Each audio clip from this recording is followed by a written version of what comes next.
खट्टे तीखा होता है। तो इन्होंने पहली बार एक्सपेरिमेंट किया कि चीनी की गोलियां बनाई, मीठी मीठी गोलियां बनाई और उस गोलियों में दवा को मिक्स करके देते थे, ताकि आपने कभी होम्योपैथी दवाई खाई होगी तो आपने देखा होगा कि दवाइयाँ मीठी लगती हैं, छोटी छोटी शुगर की बॉल और किसी भी प्रकार की बीमारी होगी वो आपको शुगर बॉल ही देंगे, बस उसमें जो डालते हैं टिंचर वो थोड़ा सा अलग होता है। तो इस बेस पे ही उन्होंने हनीमैन ने स्टार्ट किया। उनको father of homeopathy system medicine कहा जाता है।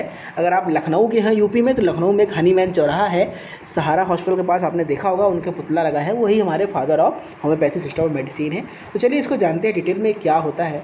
जो होम्योपैथी सिस्टम ऑफ मेडिसिन है बेसिकली फ्रेंड क्या है, ये वर्ड है, ग्रीक वर्ड बना है होम्योपैथी से, जिसका मतलब होता है होम्यो मतलब होता है सिमिलर और पैथी मतलब होता है सफरिंग, बीमारियाँ। यानी कि इनका जो प्रिंसिपल है वो इस पे आधारित नहीं है कि अलग बीमारी की अलग दवा।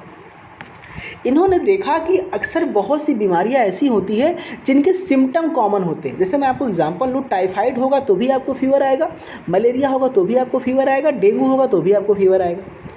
अब क्या करना है, इनके हिसाब से माना जाता है कि बीमारी भले अलग अलग हो, अगर जिस बीमारी का सिम्टम सेम है तो उनको दवा भी सेम दी जाती है, वो अलग अलग दवा नहीं देंगे। ये होम्योपैथी वाले मानते हैं, ठीक है। जैसे किसी भी पेशेंट बीमारी है फूड पॉइजनिंग, उसमें भी उल्टी हो रही है, डायरिया उसमें भी उल्टी हो रही है, तो वो दोनों में दवा सेम ही देंगे। तो होम्योपैथी का मतलब है सिमिलर पैथ, यानी कि बीमारी सेम है, एक्शन सेम है, तो उसके लिए दवा भी हमको सेम देनी होती है। इसी प्रिंसिपल पे काम करता है।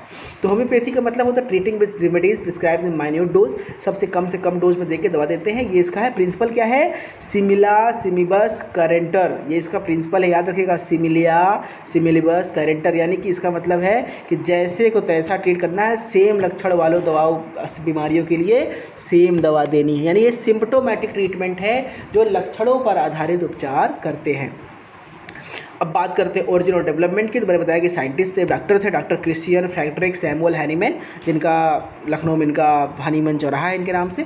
तो ये क्या है, उन्होंने सबसे पहले सिस्टम को, मेडिसिन को डेवलप किया था। बाकी स्क्रीनशॉट लेके आप लिख लीजिएगा।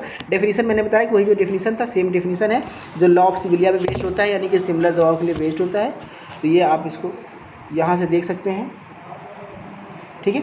अब बात करेंगे थोड़ा सा डॉक्टर हनीमैन के बारे में। वो 1755 ईस्वी में 10 अप्रैल को उन्होंने थोड़ा सा जर्मनी में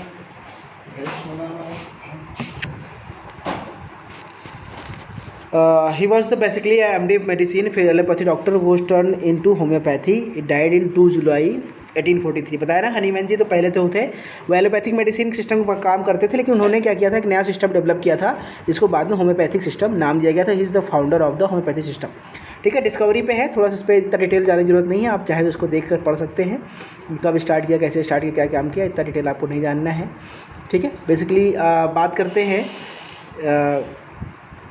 फंडामेंटल और प्रिंसिपल की बात करते हैं। होम्योपैथी सिस्टम किस सिद्धांत पर आधारित है, किस प्रिंसिपल पर आधारित है। तो बेसिकली इसके 7 प्रिंसिपल होते हैं।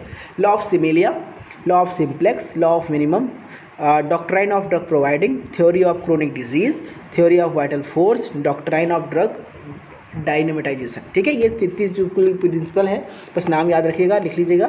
सबका मतलब वही है। लॉ ऑफ सिमिलर का मतलब सबसे सिमिलर सिम्टम के लिए सिमिलर दवाइयाँ, लॉ ऑफ सिम्प्लेक्स मतलब सबसे सरल दवाई देनी होती है, लॉ ऑफ मिनिमम मतलब सबसे कम कंसंट्रेशन में देना होता है। तो इस तरह से कुछ नियम्स है, ठीक है। प्रिंसिपल की बात करें तो the cause of the disease it can be it's treatment. उन्होंने मानना है कि जो बीमारी है वही अपना इलाज बताती है, यानी कि बीमारी जो है वही जो है वो उपचार का सबसे बड़ा प्रिंसिपल है, वो लॉ ऑफ सिमिलर पे बेस्ड होता है। उन्होंने कहा कि जो बीमारियां जो सेम नेचर की होती हैं उनका सिम्टम सेम होता है, इसलिए उनका इलाज भी सेम तरीके से हम कर सकते हैं, ठीक है। और उन्होंने बताया कि जो दवाइयाँ बीमारियां होती हैं, हनीमैन ने कहा बीमारियां होम्योपैथिक में बताया कि 2 तरह की बीमारियां होती है, एक कॉन्जेनाइटल होती है, दूसरा जीन म्यूटेशन होती है। जीन म्यूटेशन का मतलब ऐसा होता है कि वो बीमारियां जो हमारे डीएनए में प्रॉब्लम, जीन के कारण कोई नई बीमारी उत्पन्न हो रही है, या कॉन्जेनिटल मतलब होता है कि हम जहाँ पे हैं उसके एनवायरनमेंट से या जेनेटिक रीजन से या किसी और चीज़ें से हम अफेक्ट हो रहे हैं, वो कॉन्जेनिटल।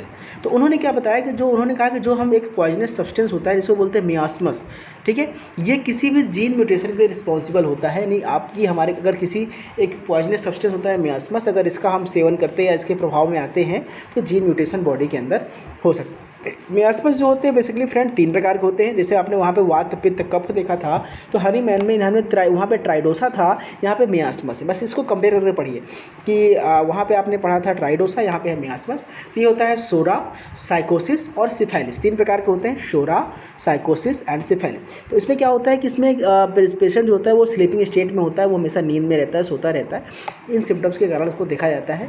तो बाकी इसमें क्या है कि इसमें जो टर्म है वो स्टिमुलेटेड है।